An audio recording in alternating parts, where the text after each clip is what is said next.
All right, we're gonna hit the first question. No fluff. Best friend, hit it for me when you're ready. Okay, so one the first question was, what's your background? So tell us a little bit about your background. I'm gonna shorten this. So, of course, I graduated from high school in 2000. Yes, I'm old. I graduated then from TCC with political science, moving down to New York. I graduated again with a bachelor's in forensic science.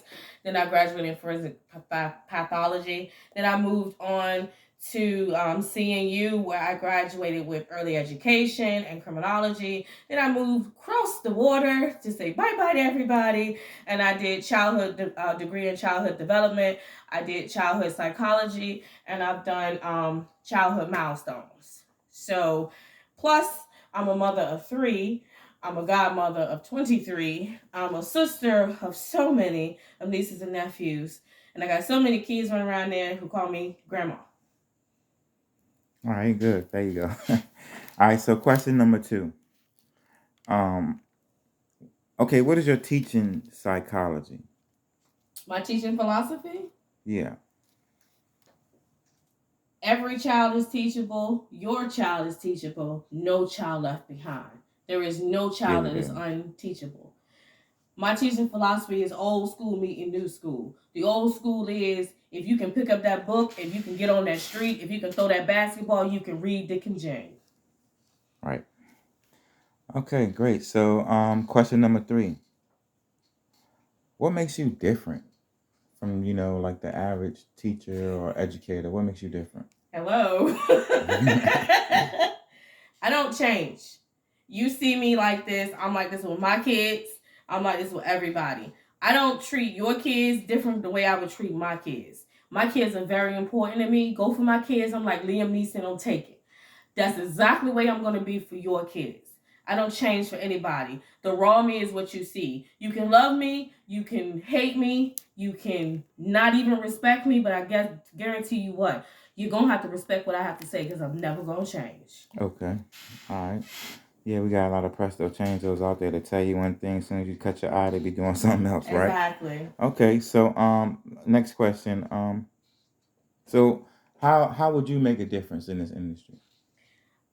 I'm going to bring back the old school raw truth. We got to take off all of these suits that we putting on and come in ourselves, because no one relates to the false that they put in for a job. Everybody relates to the person when you go home and girl, you take off that wig, and you take off them lashes, and you sit down with your kids and you be screaming. That's the person everybody relates to. I'm coming in to change. You don't have to change for nobody to be yourself. Yourself is what's going to make a difference. And that's what I want to change. That's what I want to bring to education. So you want to take the fake out and We have take to off take the the fluff facades and the out. masks and just. There's too many. I'm bad at Scooby Doo. Can we unmask the villain? And the villain right now is the facade that you have to be someone else and not yourself. Okay, that's good. That's good. That's a good message for the children. So, question number five. Um, how will you deal with adversity in this in education? Here's one question that someone had asked me. I just recently, as everybody know from watching me on Facebook Live, I just recently dealt with adversity. First of all, if you got to bring color in, you're weak, because this is 2022. Nobody's one thing. No one's one culture.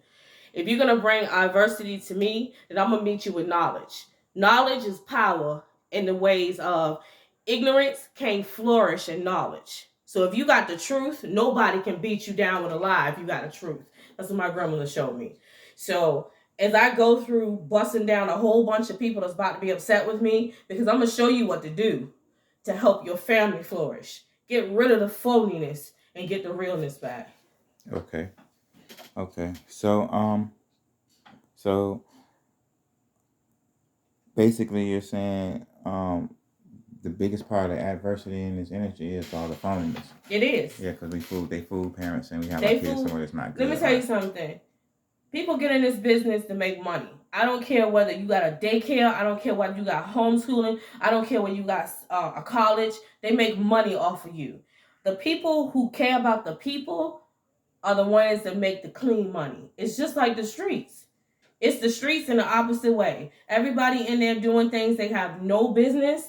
They're going to be running everything up. Your children are going to be unsafe. Look how many cases we've had with daycares. Too many, right? Mm-hmm. Take out the phoniness and bring back the realness. What's real these days? You see a girl, she take off her hair, her lashes, her nails, her lips. What else can you take off? You said take it all off and bear the education raw, right? There you go. Okay. So next question. So, why do they call you the baby whisperer? Only my best friend can ask me this question without me getting mad. A long time ago, my grandmother used to watch kids, and my mom used to watch kids as well. She was an OBGYN nurse. And I used to sit in there, and I used to be playing with the babies.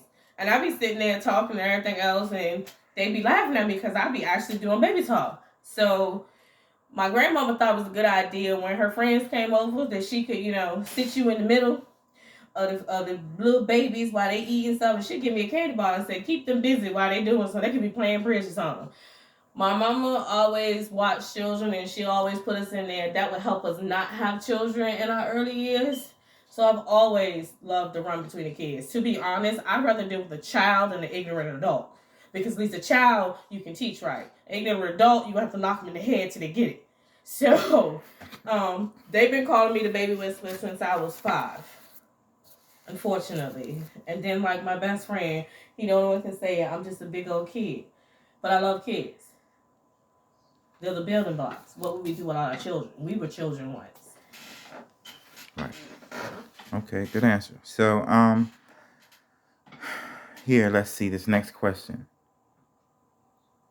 Name one training outside of your educational training that has helped you in education. I love London. Please don't take this the wrong way, but Scotland Yard's taught me a whole different ball game.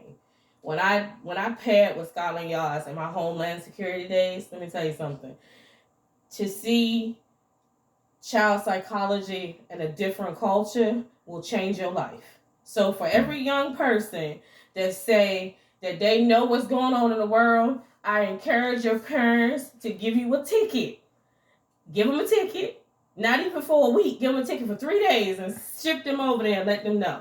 When you're dealing with other cultures, you see a whole bunch. And I think my training with the police, that showed me a different side, a complete different side. Okay, that's interesting. All right. So, next question. How many levels of teaching have you done? Like, run through them for us real quick. In the beginning, I trained as a teacher assistant. I trained as a substitute teacher. I came back home and I did a forensic teaching, which is a universal first level teacher. I switched it around and went back to London, and I decided to do Homeland Child Care, which they teach you with the refugees teaching. So I've taught refugees children. Um, Unfortunately, when I first got into police, we had 9/11, so then we had the Afghanistan kids, and because I can speak Farsi, we were teaching them, and some of them couldn't even count to 5, let alone in Farsi or English. I came back home in 2018. I redid my teaching certification, but before that, I taught elementary school, 4th and 5th grade. Then I taught middle school, 6th and 7th. I taught high school, 9th and 10th in Scotland. Then I came back home. I did homeschooling for my family. I taught in TCC criminology. I've taught in CNU forensic science when they had it. Now they switched it over to Virginia, University of Virginia. So I don't know how many levels of teaching. I guess my best 10, 14. My best level of teaching is being a mother. All right, 15. There you go. That's what's happening. All right, so that's a lot of experience, a lot of knowledge, a lot of studies and work that you put in, to be able to do all those things, and that's commendable. So anyway, we're gonna go on to the next thing, right? How do you Well, someone asked, how do you relate yourself to a child? Like, how is it that you relate so well to children? But I think you answered that by telling you was a big kid, huh? I am a big kid, but I think children are unheard. We think that children, well, it's true, because I'm a mama too, because let's not get it straight, because my teenagers see this and I say this, they're going to be like, ooh, look what you said. We do think that children do not understand when we say something to them. The thing is, we forget that we have 6 stages of emotions. And some of us don't even get to the fourth stage of emotion until they like 50, 60. So as we growing up and we learning different things, to deal with a person, you have to be selflessness to understand that anything that you say or anything you do, they can interpret it their own way. Interpretation. That's the best way. Most babies look at you and they'll bust out laughing because they think you a clown. Because they're interpreting you as a person that they can laugh with and they're safe. When they laugh at you, it means you're safe. If a baby look at you and they start crying, oh hell no, they're like, that's just the way it goes. So I guess I can relate to children because I understand the language of children. All right, good, good answer. So, here's one you're gonna love. um, what do you hope to achieve in the near future? Like, in the next year, I say. And then next year, I hope to break through education. I hope that we adopt my motto that I have, that every child is teachable, your child is teachable, no child left behind. We adopted this motto, no child left behind, and left every child behind. We forgot what it was supposed to be about. I hope that I affect education, bringing the parents back into their child's life. A lot of parents send their kids to school and don't have a clue what's going on. You have to know what's going on in your child's life, especially in this day and age. Everything has changed. True.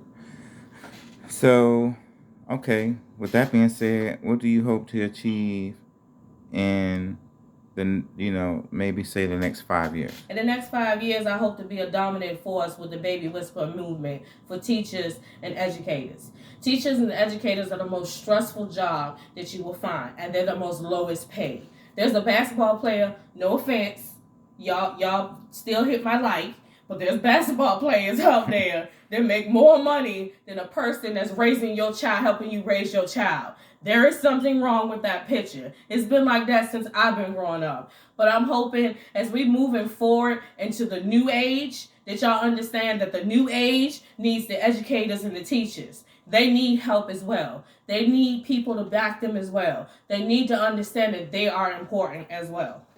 All right, amen. That's right. All right. So, next question. How have politics changed the world of education for the worse? Only my best friend would ask this question. No disrespect to any of the politicians. Please understand, I mean nothing when I say I do mean something when I say this. I mean no disrespect. Politics has messed up our education system for the worse. First of all, when they bring in race into education, every child should be a blank canvas. Every child should come in the same. It doesn't matter where you come from, whether your mom and daddy drive a Jaguar or they drive a hoopty. You should be the same. To put levels of education and to put stigmas on school has downgraded our education. There are schools that are in the ghetto, what y'all call ghetto, but they got more respect for their schools than y'all do paying $200,000 for your child to go to high school. They have schools that are low class that have more educated people than the high class ones. And I tell you why they can't get in college. Because they from that neighborhood. Politics need to step out of education. It has nothing to do where you come from. Your brain is from God, not from your street name. All right. That's what's up. So how okay, here's a good one. How do you deal with difficult children? Well, if you were my grandmama or mama, you say you go out there and get that switch. A difficult child has a voice and has a pain. Mm-hmm. If you figure out what the pain is, you're going to figure out what their voice is. I've dealt with over 300 difficult children. Some of them that was in the juvenile detention center that's actually our teachers today. at this moment in a different country. I've dealt with a boy who they told me that he would never turn into nothing because he had an anger issue. The reason why he had an anger issue is because he was dyslexic. He couldn't read. Nobody would stop to even ask him what was wrong. They just throw a book in front of him. He get angry. What happens when you get angry? When you frustrated, you act out, right? Right. You got to take out the frustration and anger, and you got to get down to understanding. Are we willing as adults to get down to the same level so we can understand the problem? That's how you deal with a difficult child. All right. Okay. So, I'm asking final question, just that we can help everybody just get in, greater understanding, get to know you and who you are and what you're thinking here. Explain baby language. Explain body language versus baby language. Let's do it like that. Body language is when they walk into the room, they step towards the wall. Their actions and their face reactions will be telling you what they're thinking. Baby language is when a baby screams like hell at you.